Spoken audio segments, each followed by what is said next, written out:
Not what you think, Fred. All right. Fred. Like, dude, you're an idiot. I'm doing very well, Jen. Is it just going to be me and you, or Eli and Zach going to pop in? Yeah, they'll talk every once in a while. Every now and then we'll kind of He was already right away. It's kind of, well, we're used to you attacking us, so. Yeah. Sorry. Look at Let's just put it this way. Who do you see as the quarterback week 1 for the Green Bay Packers? I see. Welcome in, everybody, to a very special edition of Open Book here on Game On Wisconsin. As you can see, we have a special guest in Dusty Evely. Hi. We are very excited to have you here, Dusty, and appreciate you coming on. You can also see that our third partner in crime, Zach, is not here tonight. He may make an appearance, he may not. He likes to keep people on their toes. And, of course, as always, Jen here, and excited, honestly, just to talk some football. Feel like it's been a quiet week, and even with not a lot going on, I'm sure we're going to have a good time talking football. But let's kick it off. Dusty, how have things been by you? How's your off season been? I mean, I've been following your page. It seems like you've basically watched every single play of the Packers season multiple times. I mean, I can't even keep track of it all. So how's that all been? And I just want to know kind of like, that process you've been going through. Yeah, no, it's been good, man. I've been working under the same rough process for the past few years, where I've got a program that no one cares, classifies play-by-play data and kicks it into a whole bunch of different columns, and I've got it numbered. And so if I'm looking to reference a play, something like that, I go back to my spreadsheets, my trusty spreadsheets. So I've been doing that for a while. And then a coach friend of mine introduced me to a program it's basically like Huddle, but something I can afford. So I started using that just in the off season. And basically what it is, you take the full file of a game and then you break it up. So you have to go through every single game. So basically my off season, I've been going through every single game, tagging the start and end of each individual play, then going through and putting in pass concept, run concept, players, all that stuff. So I was quiet for a bit, and the vast majority of that was just tagging to get ready. So I just had yesterday, I guess, like an RPO piece came out, and that's what that came out of. So now I've got basically all of Packers 2021 season. I've gone back through it, I mean, at least once or twice in the past month, everything tagged. And now if I need something, I can just search it and say, okay, when did they run this concept on first down? Any of the RPOs, when were those runs? When were those passes? What were the tags on that? Any of that stuff. And I can just pull it up and search it. And then I can just kick out a file with all of that stuff and all that stuff tagged. So as far as like going forward this offseason and even going further than that, like next season is going to be amazing, but it's been an absolute bear to get set up because I already did all that work initially and now I'm doing it again in a new program. So it's been a lot of work, but it's going to make my life way easier going forward, which is fun to revisit the entire season. There's so much you forget. That is an absolutely insane process, but I know your fans of your content definitely appreciate all the hard work you do. And if you haven't checked out Dusty, do yourself a favor and definitely go look at that because he is doing God's work out here on Packers Twitter. Yeah, literally. I mean, just seeing, I go through games, this, that, and it's like, I feel like after, I don't know, maybe an hour or two, it's like, all right, my brain is kind of fried. And then I go and I see these, lists you're putting together and basically every play. And it's just like, it's honestly so impressive. And to also go back and, I'll watch losses, some I'll watch more than others and some I'll avoid.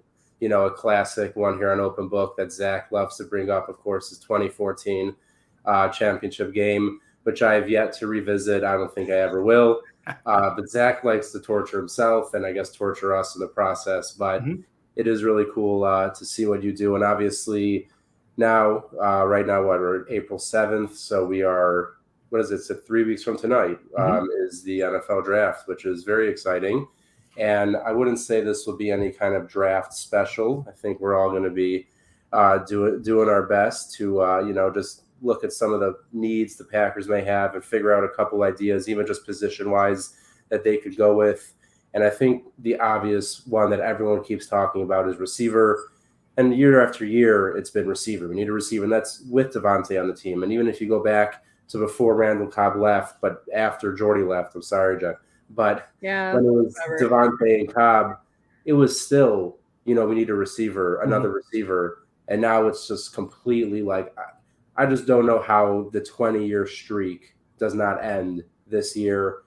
You know, we thought that every year, but this year really seems like it could be that year. So, Dusty, I guess we'll, kick it off with you. At least just some names of just a couple guys that you think could be realistic options for the Packers in the first round, whether it's at 22 or at 28. Yeah, it's fun because there's so many guys that do specific things like really well. And some of those guys you can kind of project a little bit, but some guys, I say more so this year than other years. I don't know if that's true. It seems like you got guys that can come in like day one and give you something. They got like a set skill set they can give you. You know, Olave is going to be at the very least like a good possession receiver off the bat just because of his footwork. Or Garrett Wilson will be really good in space, so throw him in some of the RPO bubble stuff. Or Christian Watson will just take the top off of the defense. Or Drake London will just come in and, I don't know, just block people in the next week and jump high, I guess. But yeah, I mean, if you've been following me at all, you know Olave's my dude, and it's just it's footwork, man. I mean, there's holes in his game. There are certain things he can improve on, and some things I don't think he will improve on, and he just kind of is who he is with some of the yak stuff. He's does not do well in yak stuff, and some of the stuff you either have that or you don't. So a lot of the stuff Devontae did, like the bubble stuff, he's not the guy for that, but he's the guy that's gonna. If you need 12 yards, he's going to get you 12 yards. If you need 7 yards, he's going to get you 7 yards. A lot of that, just that footwork off the line. So, I mean, he's my number one. Again, there's issues with him, I think. I think Olave's number one. I'll put Garrett Wilson as my two, just because I like what he could become and like immediate impact. He gives you that quick stuff around the line. And I went from I was reading about Drake London. I went from like not caring about Drake London at all to now I'm kind of in on it. Like not as like if he falls late first round, if he's there at 22 or 28, like I wouldn't hate if the Packers took him because he's like a souped up Lazard. He's big, he can block.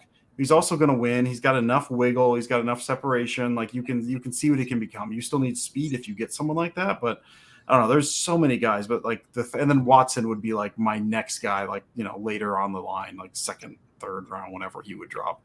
But yeah, Olave number one with a bullet, and then it's Wilson, London, and then Watson somewhere down the line. But there's so many guys that can provide something like like Jahan Dotson. I like what Dotson can give you out the gate, something like that. So yeah, Dotson is someone that I've slowly started to really, really like and would be very happy with if we ended up with. But Jen, are you looking more for someone who speedster who could take the top off of defense? I was going to ask about that sweatshirt, but at a more appropriate time, Jacob beat me to it. Yeah, no, this is Pitching Ninja. This is Rob Friedman on Twitter. He does it's his time, man. It's all just filthy pitches, and this is a specific one that Emily Walden is I'm a Tigers fan, a long time minor league Detroit Tigers reporter. She got breast cancer 4 or 5 months ago, something like that. So she's going through treatments, and the sales of this specific shirt go to that. And so I've been a fan of hers for a while. So pulled the trigger and then get me a cool looking shirt and support Emily there. Well, Very if you want to, either drop the link or say where people can find that, definitely. It's RotoWear. RotoWear is where they have it. They got shirts up over there. All right, very nice. So yeah, everyone check out RotoWear and help that out, that cause. And but yeah, so before we got to the Pitching Ninja hoodie, which yes is a fun looking hoodie. But Jen, I was going to ask, are you looking, for someone who can take the top off of defense, to take that MVS factor, someone like Jameson Williams or Christian Watson, or maybe, a more possession kind of guy like Dusty mentioned, and Olave, Garrett Wilson, or are you looking for a monster kind of guy like Drake London? Like, where's your head at? Yeah, I think, I don't know. I'm a big fan of speed. It's something that you can't train. It's just something that's a natural gift, and kind of the rest of the game you can teach. But I don't know. So I love guys who are just fast and who bring that to the game. And yeah, because you can build your speed, but guys who are just born fast, I love that, and I love watching it. And that was kind of the type of athlete, if you want to call it, that I was growing up, where it's like always the Speed Demon Awards. So I think maybe that's why I favor it, because I just love people who can run. And I think that just having speed alone can help break open a lot of plays. And obviously Rodgers last year really loved trying to hit MVS on a lot of deep passes. I wish they would have connected for more than what they did, but I do think that, Rodgers has the arm to hit guys like that. So if you could find somebody who can extend the field in that way, I think that'd be a lot of fun. It's fun to see for me. I mean, I don't know schematically how much it really helps them. I know all you want to do is just get first downs, but I do love the big play kind of guys. And if you can get somebody who his hands match his speed and you can really break plays open like that, it's going to make it really tough for a lot of defenses. So that's something that, I mean, I don't know. I've mentioned I'm not like heavy on the draft prospects, but if there's somebody out there like that, that's definitely somebody who would probably snag my attention. Yeah, makes sense. I mean, even though I've been pretty vocal, and again, it was nothing against MVS, but it was more knowing what the price was going to be. Right. I was pretty okay with him going elsewhere, but I believe the Packers, I definitely would have been okay at the right price if they could have kept him. Yeah, and even I felt like like he was finally starting to hit that stride, like with his speed and his skill. So I'm definitely one of the people that's bummed about it, but if you can find somebody who is just as good, if not better, I'm all for it.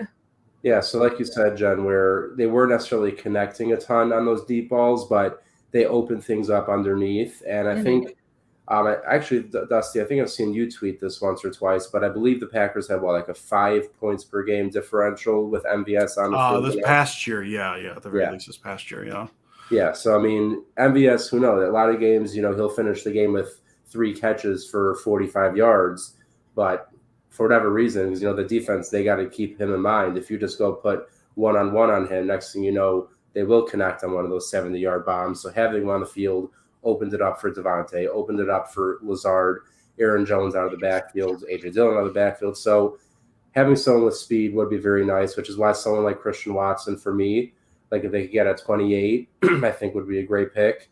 Someone that is not as fast as Watson or the guy that I'm going to get to in a second, but I watched a ton of his film today, George Pickens out of Georgia, someone I'm a really big fan of. He is coming off a bit of an injury, an ACL. He played part of last year, not the whole season, but still a big fan of his. But I did want to get your opinion, Dusty, on Jameson Williams, who I think is probably the fastest, maybe not the fastest, but the fastest / most talented, at that with that speed in this draft. Obviously, if it wasn't for the torn ACL, he'd probably be wide receiver 1, and I don't know if it would be close.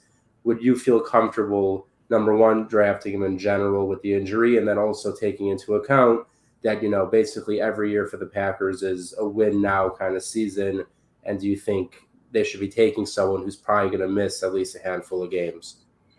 I would, and I think that's because of the 2 first-round picks. I mean, Olave, I guess I didn't mention it. Olave is my number 1 just because it is he of all of the guys, I feel like he's the most ready to step in and contribute at a high level. Like not as maybe wide receiver 1, but as wide receiver 2 right away. Like that skill set's going to transfer. He's going to be very good right away, and everyone else is, I think, easing in a little bit. So you do have that. I mean, especially with that ACL injury, they'll be easing in. But he's got, Williams just has speed. Like I think he's a better blocker than I've seen people give him credit for, because you just look at that speed. But you see him, like there's one. It's speed when he's running a route. Yeah. He knows how to run a route, but then once the ball's in his hand and he turns, he hits like 2 gears higher. Are you going to talk about the play versus Georgia? Because that's the one that. Gosh. Like it looks like there's flames coming out of his feet, man. It's insane. So I'd be fine with it. I mean, there is the win now thing. That's why I stay away from guys like Burks, who I think has a skill set that could be fine, but he's going to be kind of gadgety that first year, and you got to find a way to work him in. I think Williams, even if he takes a little bit to come back from that ACL, I think once he steps on the field, he's going to contribute. And that's going to be year 1. I mean, it maybe not. There's reports that like he's going to be ready for training camp, which that's insane. Yeah. That's insane. Yeah. When I saw that, I was like, all right, his agent is clearly paying someone a lot to put that narrative out there. Mm-hmm. But even people also thought Bakhtiari was going to be ready in September. So let's be serious about these ACLs, you guys. Yeah. Exactly. So, I mean, but I think even if you could get him by week 7 to 10 in that range, like the most important thing is that he has a handful of games to gear up for the playoffs, because I don't think the Packers, again, I think we can all agree, whether or not they take receiver in the first round, who knows? But I think at the end of this draft, at least 2, if not 3 receivers will be drafted. I would bet a lot of money on that. So you don't necessarily need Jameson Williams week 1. I think this team, the way it is today, and whoever they're going to draft without Jameson Williams is going to be good enough where we can assume, barring any strange things happening, they will be in playoff contention And the biggest thing is getting Williams ready for that, so he could really take over once they get to the playoffs. So I'm with you on that, Dusty. I mean, it's scary, if let's say he's on the board and so is, Garrett Wilson or another guy that could be week one. But then you just think about the upside of Jameson Williams. I mean, I think it's an easy comparison to make, to look at Tyreek Hill and just see the way, once, like you said, it's not even just the speed of getting down the field. It's once the ball's in his hands, it doesn't matter what angle the defense has on him. He's going to beat you to the sideline, and he's gone. Like his speed is just absolutely insane. So someone that I would take the risk on. Most guys with injuries, I'm like, I don't want to deal with it. And that's kind of how I felt with Rashawn Gary. I remember there was the shoulder, and they were like, he's going to have surgery at some point. And I was like, I don't want to draft a guy who we're already from day one dealing with injuries. But Jameson Williams, I think, is outside of that realm of normal players where it's like, this guy is worth that risk. I mean, every once in a while, there's a receiver who plays really well after an ACL tear. So, well, I don't know. What are you talking about, Jen? Yeah, just name drop every once in a while, but yeah. Jen, I did see today a post, the most 13... I know exactly which one you're talking about. Oh yeah. Well, either way, for everyone else, most 13. Gosh, what was it? 13 touchdown seasons. Was it touchdowns? Yeah. Since 2010. Yeah. He had 3. Yeah. And Devontae has 2. But yeah, Jordy Nelson was not number 1 on that list. Yeah, he has not played in what, 3 years now? Three, it feels 4 years? like 14, but I know, it feels like much too long. But yeah, Jordy Nelson, the most 13 plus touchdown season since. Well, when he comes out of retirement and goes and helps them win another ring, then it'll be up to 4. But. You know what? If Terrell Owens could come out of retirement and go and play in the fan control football league, Jordy Nelson can come play for the Packers. I'm never going to complain about that. Yeah, I'll be saying it till I'm dead that he can come back. So yeah, I don't care. I mean, when you have the connection him and Rodgers had, you don't need speed, you don't need anything. You just need to be there, and it'll make it work. But another question for the draft where it won't get too specific maybe in terms of players. So I think we can all give our fair share of an opinion on. But with the amount of picks they have, which, obviously 2 in the first, 2 in the second, and then the third at 92, would you rather see, Dusty, would you rather see them potentially trade up in the first round, let's say into the top 15 range to grab one of the top players in the draft? Or would you rather see at some point a trade back and maybe end up with, 5 to 7 picks? Well, they already have 5, so maybe 6 to 8 picks inside the top 100 where you're just loading up on a ton of young talent? Or would you want to take your shot on maybe someone outside of receiver even that you're in love with inside the top 15? Outside of receiver? I'm sorry, Eli, I don't understand the question. I don't think. Yeah. No, I mean, if it's between up and back, I mean, it's always how the board falls, any of that stuff. But I'm generally in favor of back. Especially draft night, people get desperate and they will overpay you for your pick. And so having those 2 in the first, I mean, if you give up, if someone wants to move to 22 and say maybe you keep 28 and move back and get like an early second, something like that, or pick next year, kind of what they did with the year they got Jair or something like that. Like, I'd be perfectly fine with that. I don't follow draft stuff generally too much. I've been digging in. Every year's different. This year it seems like there's a handful of like really top end potential game changer guys up top, but like it's really, really front loaded. Like, I feel like top 15 versus 28. Like, there's guys there that are going to fall in between. Like, I wish the Packers had that guy, but I don't like it. To me, it's marginal at that point. You're going to be able to find someone that helps you still in that range, even if you trade back. Let's say they trade 22 and they keep 28 and they pick up that extra, couple in the second, maybe a pick next year or something. You still find something useful that can contribute this year and can grow into something down the line, I think, with that. So I know they're in win now mode. Obviously with the Rodgers thing, you feel like it's 2 to 3 years, the window's open now. And part of me wants to see them push a little bit, but I don't see them breaking like that much from what they do. And I don't necessarily want them to. Like, I don't want them to give up the farm for a top 15 pick just because there's not, I don't think there's going to be a guy at 15 that I'm going to feel that good about like going up to get, Yeah. unless Olave goes at 15, and then I'll say they should have gotten the top. Yeah. Yeah, no, but I do agree. Then you'll look hindsight and I'll be furious. I just mentally prepare every year for them to trade back. It's just kind of become habit at this point. I've said this before on the show, but I just kind of sit there on draft day and I'm like, yep, haven't picked it, because obviously they pick late almost every year. So you just kind of expect them, the difference between a late day 1 versus an early day 2. If they can, I mean, that front office, I trust them with my life at this point, considering the moves that they've been making. So if they don't trade up, I'm not going to, lose my marbles or anything. But I just usually mentally prepare, because you want to see somebody get drafted on day 1. But what's the we get together. They draft late enough. It's always late enough at night. And I get together with a couple, like 2 of my brothers and a friend, and we always watch it. And so while it's always the smart move to trade back, like that year they traded out of the year they grabbed Kevin King, they traded out of the first for a second. Like, I ate an ungodly amount of like Hot Pockets or whatever the devil was we were eating that night. And I stayed up till midnight and I got nothing for this. Yeah. So that's the selfish part of me, is just to stay in the first round. I want to see something that night. Exactly. Yeah. You're sitting there and you're watching, and they do like to drag out that first round as much as they can. And it's like, if you get to the end of the night, you didn't get to see a pick, it can be frustrating. And then, if you want to look 5, 6, 7 years later now, and, maybe see that specific situation with TJ Watt being on the board, but we won't go down that road. I need to sleep tonight. But I'm a big Badger fan. I'll always wish that, there's always Badgers that I want. And TJ Watt was one of them. I'll die on that hill. I'll be one of those annoying people who still wishes that. But at the same time, I'm still one of Kevin King's few supporters. So that is true. I will stay with that too. He's never left Kevin King's side, which is, I got to give you respect. I wanted Watt, but I will defend Kevin King like he's my own son. I'm with you, Jen. I'm with you. But in terms of the trading up and trading back, so I was messing around way too late last night on PFF's mock draft simulator, and they give you the option to trade. And usually, most years, I don't really bother with trades because they're so unpredictable. You never really know.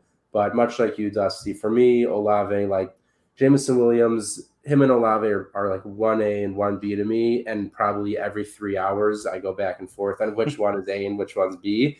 But I saw it was pick 17. Olave was still on the board, and with that whole Eagles Saints trade, I have a feeling the receivers are going to go in that range. So I traded up actually from 22, and I got Olave. And then what I did with 28 was I traded back into the second round, and I gained a couple second rounders. And not to go into whole detail, but at the end of it, I ended up with Olave, Pickens, and then I went on the edge with Nick Bonito. And then in the third round, I also got Jalen Tolbert. Now, do I expect the Packers to draft 3 receivers with their first 4 picks? Almost certainly not. But if you want to go but if you want to completely revamp that room, and all of a sudden you're looking at Olave, Pickens, and Tolbert added to Cobb and Lazard, and then hopefully Amari Rodgers takes a step forward. And again, it doesn't need to be 3 within the first 3 rounds, but like we said earlier, it's a very deep class. And even though I think Packer fans would kind of freak out, not maybe, I think they for sure would freak out if they drafted 2 guys on night 1 and neither of them are a receiver. I've also done mocks where, you could end up with solid receiver with 2 second-round picks. You could end up with contributors in the second round too. And we always see receivers you don't expect to fall. No one saw DK Metcalf falling to 64 a couple of years ago. Obviously today he would be a top 5 to 10 pick. So Packer fans, and I'll be the first one. If they go at the end of the night, they take 2 picks, and let's say it's an edge rusher and a tackle, I'll probably be somewhat upset that there's no receiver in that mix. But I know it's just deep stay off social media. Yeah. So what it will not be a pretty place. Oh yeah, no. Packers Twitter. Mostly because of people like Eli. Yeah, no. So that's why I think what I'm going to do is, now that I am on the West Coast and here in Los Angeles, I'm not sure yet on it, but I'm highly considering driving to Vegas and going to the draft live, which I think could be fun. Never had the chance to do it before. I'm just trying to figure out, strategically if it makes sense. But I also think it might be a safe move because it gives me less opportunities to maybe be on social media and see all the craziness and probably be a part of the craziness. So we'll see if that ends up working out. But I think that could potentially be fun. I'm looking forward to the stories of like you getting arrested in Vegas. This Eli guy was just starting an insane amount of fights. It was real strange. So yeah, I'm looking forward to those stories. The wife says you're going, so all have right, fun. so that's it. Happy wife, happy life. Is. I guess we're going to Vegas. All right. I've never been to Vegas, so if there's a time to go, I guess NFL draft night would be a good time. And it'll keep me out of the casinos. I'll be too busy on the draft, which is good because I feel like if I go to Vegas, I don't know, potentially dangerous move. But yeah, so obviously we've spent a lot of time talking about receivers tonight, and just a quick, and not Packers related, but sort of, but NFL update, which I'm sure most people have seen by now. Of course, Brandon Cooks being extended by the Texans. So whatever dreams and hopes anyone's had of him joining the Packers, those are gone. So I would say just kind of get over that. And, you know, I never get my hopes up about free agents. Yeah, there's just no point. I mean, I do it anyway. I spent a couple hours putting together a Brandon Cooks, highlight reel just in case. I have a separate folder now that has to have at least 20 or 30 names of guys that I thought we could have signed or traded for that they just go into a black hole, never to be seen. Yeah. And so at first I just had them randomly, and then the other night I was bored and I put them in a folder, and the amount of names that piled up, and I was like, you're so dumb for thinking they were actually going to do this. Like, why were you getting your hopes up? It was honestly, it was pretty silly. But all the Super Bowl shirts of like the losing team, like that's your version of that. It's all just sitting on your desktop. Exactly. It's like, oh, what could have been. But I do have a question for you guys. Still in the offensive realm, but I know everybody talks a lot about receivers and with Devontae gone, MVS gone, but I don't see as many people talking about tight ends, which that crosses my mind a lot just because of Tunyon with the ACL, DeGuara still being kind of a man of mystery, and Mercedes Lewis, just, we know what we can get from him.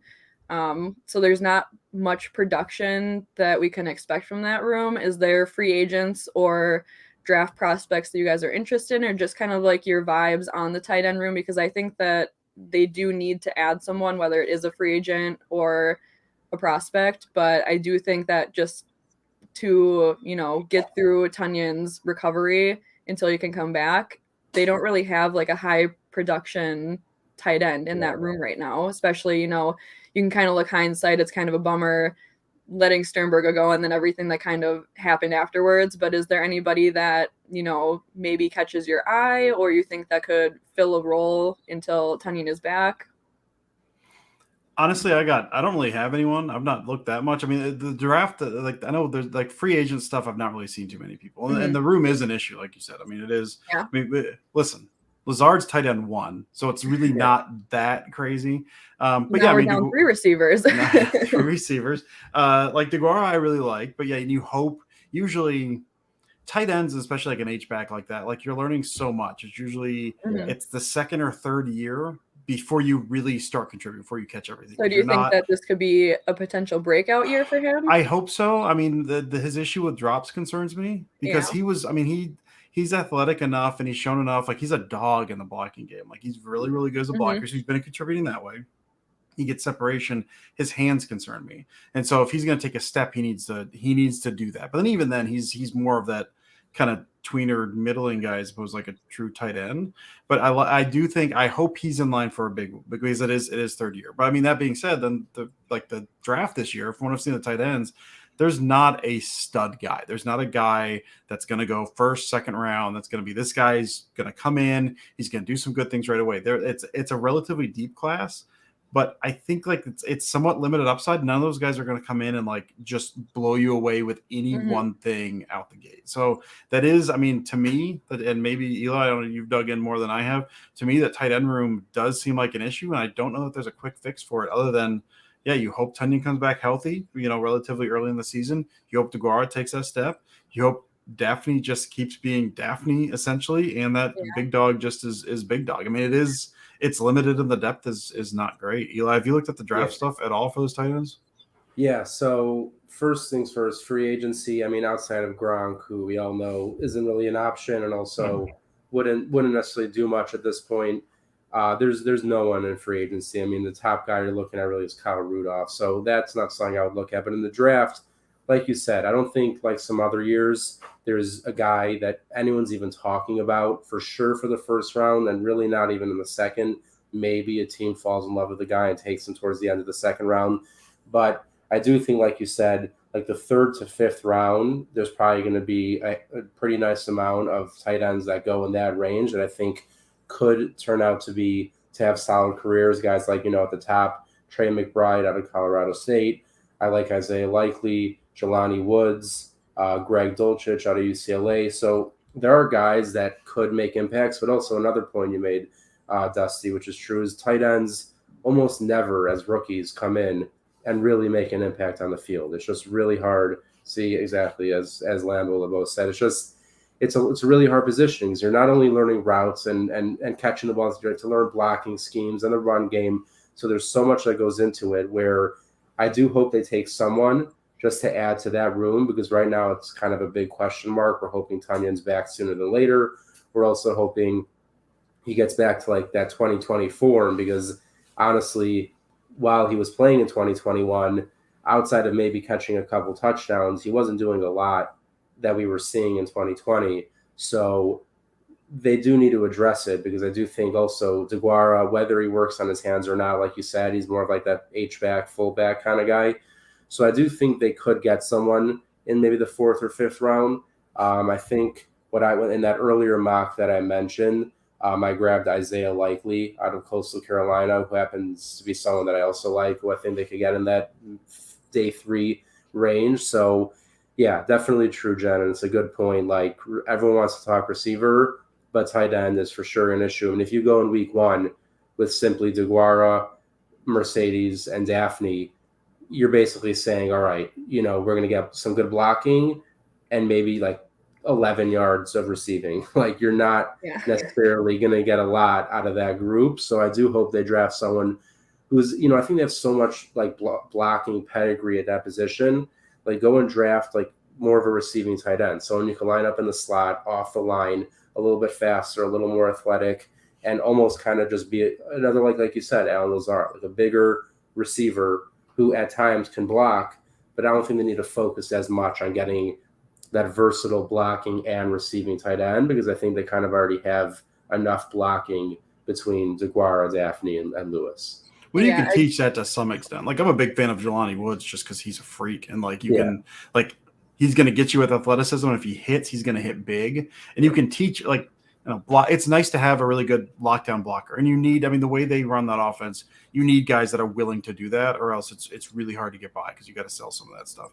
But you don't have to be like Tunyon is not a lockdown blocker. He's a willing blocker. He's not a good one. He'll get in your way, and he tries, man. He tries his hardest, but he's not particularly good. He just works at it. He tries hard. He's gotten better, but he's still below average. So that's if you get a receiving tight end, like if you get someone like Jelani Woods, who is a freak and will give you at least throw some packages out there, some receiving packages, and you teach him to block and be like an average to slightly below average blocker, like that's a win. That's a win right there. Yeah, and the tight end room for the Packers, just kind of like looking over the last how many seasons, that seems to be the position with the most turnover. And you just kind of think of the guy where it's like you had Lance Kendricks, Richard Rodgers, Martellus Bennett, Jared Cook. Like Jared Cook. Yeah, just like you think of all the turnover that happens in that position. And Tunyon kind of felt like we were finally kind of getting to that point where we had a solid, he's going to be around tight end kind of guy. And obviously the injury kind of puts a wrench in that whole plan. Did see Andrew's comment about Jake Ferguson, and I promise you I would freak out if Fergie was a Packer. Just that love for my Badgers, and obviously Barry Alvarez's grandson, for those who don't know. But yeah, that's just I have my favorites out of Wisconsin, and Ferguson, I would love to see it. And I think just those kids who kind of come from Wisconsin, they play a little bit different, and that would just be, if they don't use him, it is what it is. But I do love to see Badgers get drafted by the Packers. So little favoritism there for Fergie, but I would not complain at all if it happened. Yeah, Packers, you heard it from Jen. Draft him. Even if you don't use him, he could sit on the bench all year, but it would be a great pick regardless. I don't see a lot of people talk about the tight end position, and I'm kind of just, I just wait around and see, and, everybody focuses on, the edge and the wide receiver. But yeah, I mean, we don't really have a solid tight end group going into week one either. So I know that the front office is going to figure it out, and I'm not going to be worried about this offense going into week one. I know that they have a plan and they'll figure it out. Having a set defense makes it even better. I feel a little bit more calm going into it. There's a lot of unchecked boxes right now for the offense, but the offense usually isn't the thing that scares me the most. So knowing that they have their defense locked down, they're going to put the pieces together for the offense, you hope, by week one. And they've got plenty of time to do it. It's just, I don't see a lot of people talk about the tight end stuff. So I just kind of wanted to pick your brains about it. Yeah, and for me personally, I mean, my tight end knowledge in the draft, like I said, I don't follow the draft a ton anyway. Tight end is one of those I stay away from a little bit more just because there is more projection involved. Wide receivers, you can go, okay, this guy can do this immediately, and they can grow into this. Like, you can view those skill sets. Tight end, you're looking at 2 to 3 years down the road, and I'm really bad at projecting that stuff anyway. So it's like you look at that guy and go, he can give you maybe this one specific thing. So it's a different way to look at players, and one that I've never been comfortable with because, again, real bad at it. And so I let other people look at them because I'm like, I realize how terrible I am at that. So they're like an enigma. Yeah, they really are. No, they're probably one of the hardest positions to really project the NFL because they're not going to go out there from year one and really do a lot. So you have to just think, what can they turn into? And it's hard enough thinking so in year one, thinking year 2 or 3. That's really, really difficult. But another position that I actually think has been getting more attention than tight end, and I don't not understand why, but I think maybe it's talked about a little too much, and we won't go into too much detail. Just want to hear your guys' thoughts, which is offensive tackle. And I get it, Billy Turner is no longer with the team, but Bakhtiari, after having essentially over a year and a half now, he's by the time the season starts, he'll be good to go at left tackle. We know Elton's going to take some time. Hopefully he comes back, mid-season. But I know, Jen, you're a big fan of Yash. Yeah, I was going to say, I don't even need to. Yeah, I don't even need to say you know what that. I'm going to say? Yeah. Find somebody to back up Yash because Yash should be playing. Exactly. So he should have been playing in the divisional round, but we're not going to get into that. Yeah, we're not going to get into that either. Upset about it. Very painful, but exactly. So I personally do believe in Yash going forward at right tackle for sure until Elton Jenkins comes back, and he could potentially just be their answer there. He looked like he was an answer at left tackle last year. So, Dusty, for you, would you feel comfortable with Yash as your right tackle? And let's say whenever Elton comes back, he either takes over or he goes back to left guard, or do you think offensive tackle is a position they need to target higher in this draft? I mean, I think tackle is always position. Look at offensive line, like the turnover, the injuries, just the depth. Well, the injuries take forever too because they're big men. So I always wonder. I mean, you watch football and you're like, how do any of these guys make it through a single play like without getting rolled up on? It's insane. There aren't more injuries than there are. Badgers offensive linemen, they all wear 2 knee braces. Just it's a scary thing. Like, I mean. Yeah, when you lose Bakhtiari and Jenkins, it's a good thing that this team has depth. That's for sure. Yeah. I mean, I think you have to look at it. I think I think Bakhtiari. I certainly hope. I'm an optimistic person by nature, is what I've been told. I certainly hope he comes back next year and is there week one as the Bakhtiari we all know. But man, I mean, no one expected it to take as long as it did. He had the interview with She Said TV where he kind of talked about what happened with his knee, why he was not back, some of the setbacks he had. And I don't know a whole lot about knee stuff, but like some of that stuff is relatively unsettling. And how much does that stick with you? How much does it impact you? He's getting older. I mean, they gave him the big extension. Again, you hope he's back. But if he comes back and he's not the same guy, I mean, I don't think he's falling off a cliff. Yeah. But if suddenly you're like, okay, we don't have like 4 more years with this guy. We have 2 more years with this guy. And we know the worst time to look for any of this stuff is when you actually need it. And so if you're looking for, and Nyman, I like what Nyman gave, but I'm also not convinced that he is like starter level guy right away. Mm-hmm. I will right away, like maybe ever. Like I think he's good off the bench. He's going to give you some good stretches, but I don't think he's that franchise guy at tackle. Like, and maybe he is. He showed some nice stuff. But I think that's something that has to be addressed, because if one of those guys, if Bakhtiari comes back and he's 60% of himself this year and 40% of himself the next year, like if it just really starts kind of going downhill, you need an answer there. And if Nyman, if he's your stopgap, you need something over there, you need something there. And you need like some of the utility on the inside. Like it's not even necessarily for me tackle. It's just offensive line in general. Like they need depth, they need guys. And with losing, not that Lewis Patrick is like amazing, but losing Lewis Patrick hurts you because he's the guy that could step in any of those three interior positions. And they don't, I mean, Newman's not going to do that. And Running's not going to do that. Like they don't really have a guy. The only guy that can do that is Elton right now. He's not starting right away. So, I mean, maybe Elton's your right tackle. He's going to get a ton of money wherever he's playing. So maybe he's that dude. But, I mean, they need to look at something. So I don't think they need to reach. I don't think they need to trade up to get him. Or to get anyone. I do think it's something that if there's a guy that's there that you like, even if it's at 22, you take him, because you can never have enough of those guys. Yeah, it would not. So, I mean, I think kind of what Lambeau here says. I mean, regardless, it seems like, for offensive line, they love that versatility, someone who can play tackle, someone who can move inside if needed. And it's not like I would be upset if one of those first round picks end up going towards it.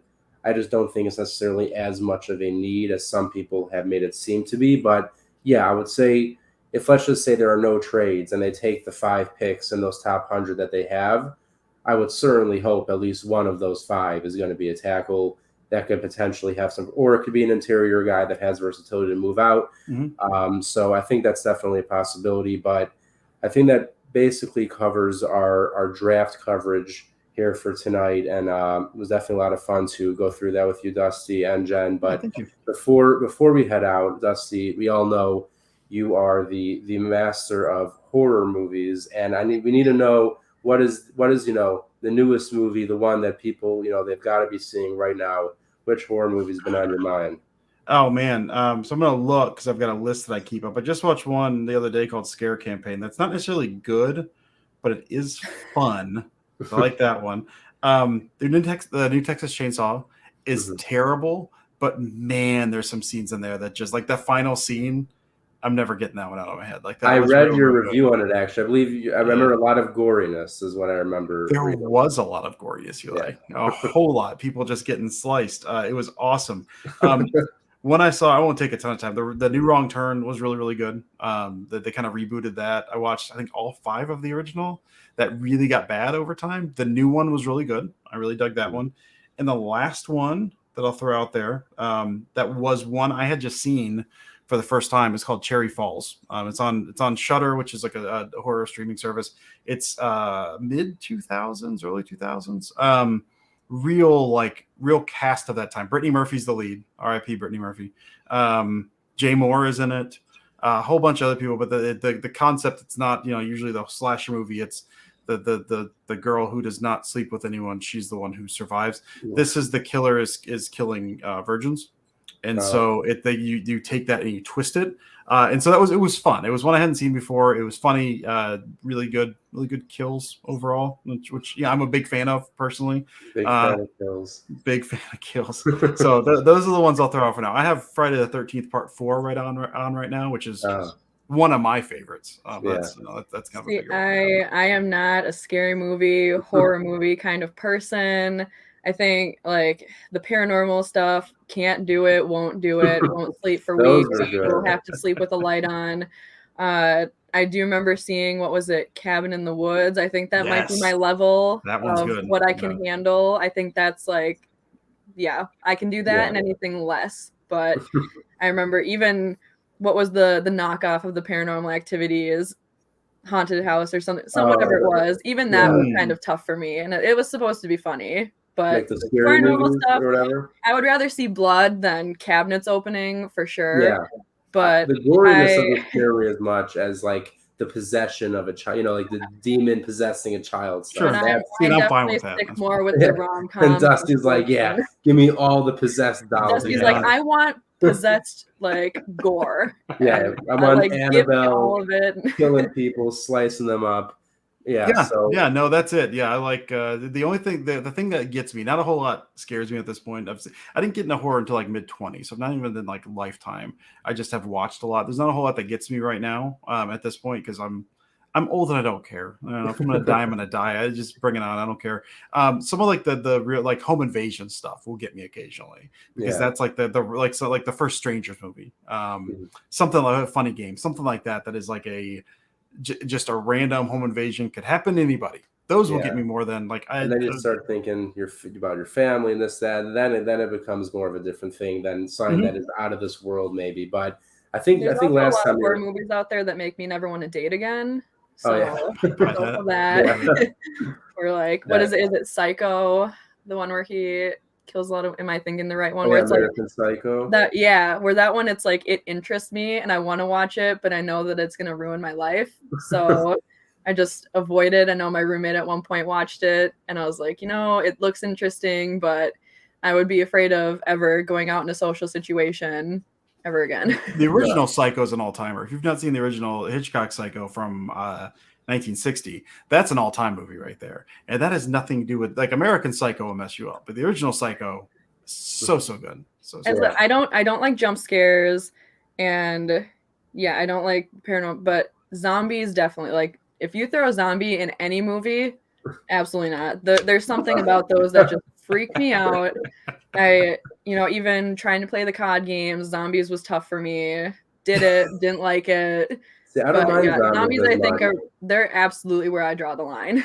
That's what got me into horror. Was zombies in the first place. It was, they're gross. They're creepy. They are gross. I won't even watch Zombieland. No, won't do it. Really? That was funny. Yeah, but they're gross. They're gross. I can't. No, won't. Well, then if you want to watch a movie that definitely won't scar you, the Poughkeepsie tapes is definitely Eli, one. shut up. I know. I've seen Dusty talk about this. I don't know that where. One messed me up. No, that one probably got me. When he was on Open Book last, and I was just a viewer. I know that Dusty has talked about this, and No, there's scenes from that movie that I still think about sometimes. That gave me the creeps. Like that was messed up. Like I close my eyes and those images come in. And it's like, no. And also I remember watching it like on vacation. So like I wasn't in my own home and I just felt very uncomfortable. And that, either I don't watch a lot of horror movies. I won't not watch one, but I'm not a huge fan.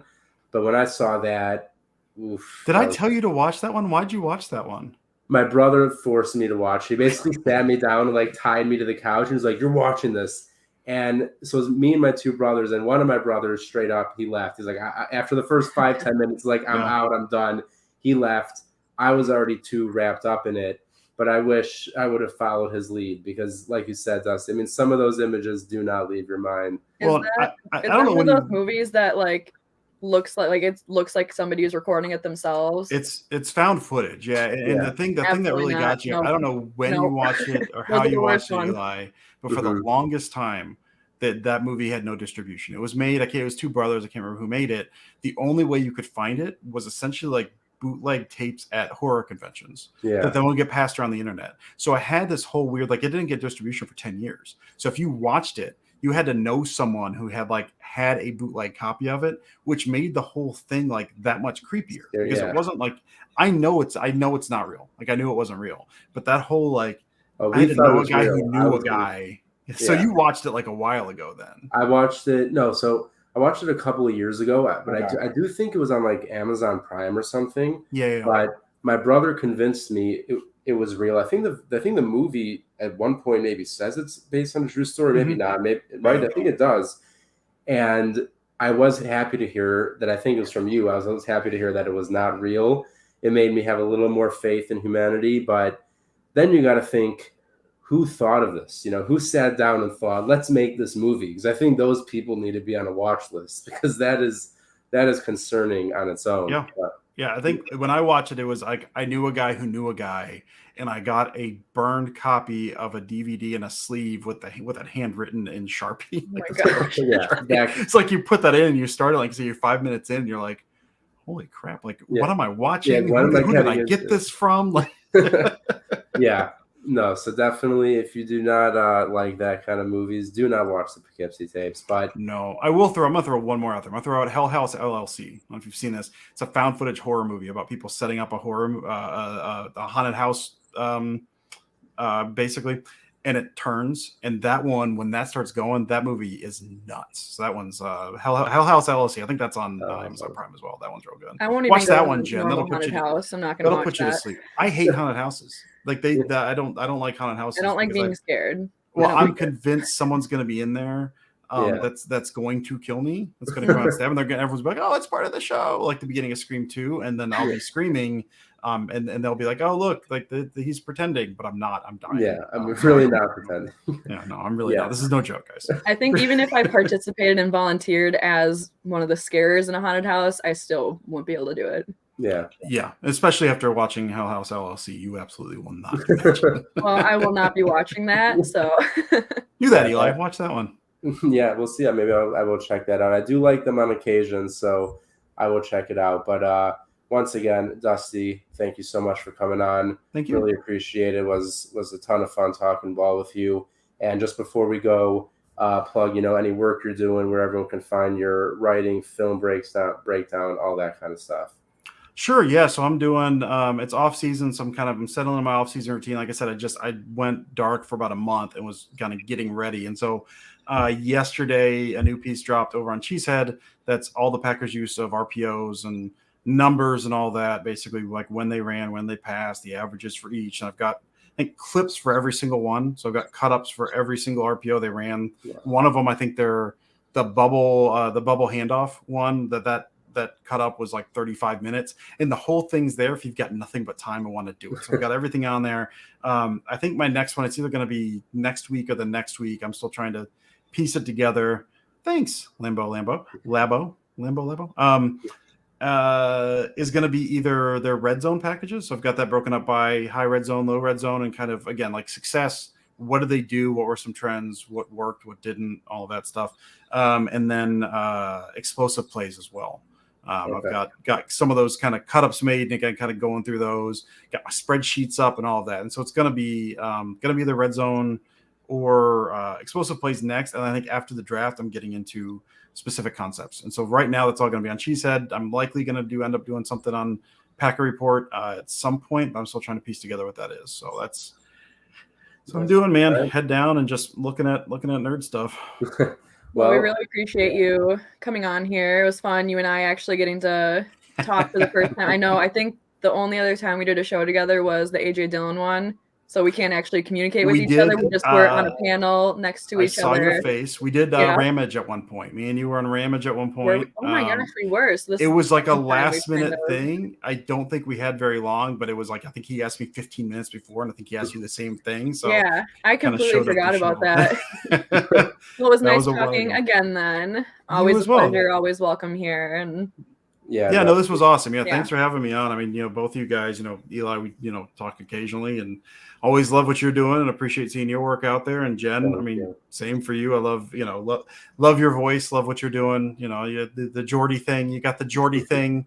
Love that any people tag you anytime a Geordie fact comes up, which I just absolutely love. But love it. The stuff you guys do here as well is awesome. So it's just an honor to be talking to you guys and coming on. I'm sorry Zach was too intimidated by me to not be here. Sure. So I was going to have my internet cut out just to kind of. Yeah, you're a lot nicer than Zach. So that was a nice. It is. It was a very pleasant show. No attacks on anyone, which is very nice. This was probably our kindest show. Like nobody was mean to each other.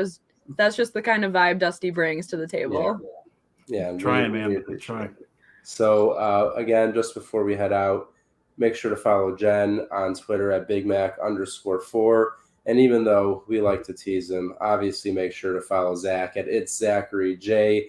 He's breaking down all the latest Packers breaking news for PackerReport.com.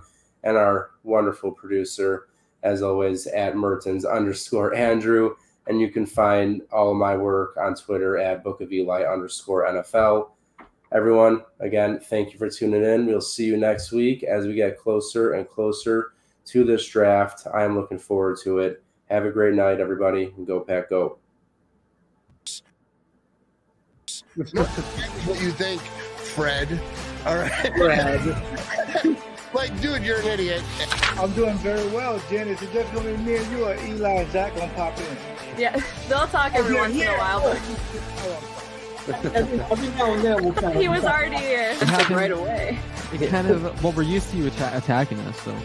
Yeah. that is- Sorry. Look at Let's just put it this way: who do you see as the quarterback week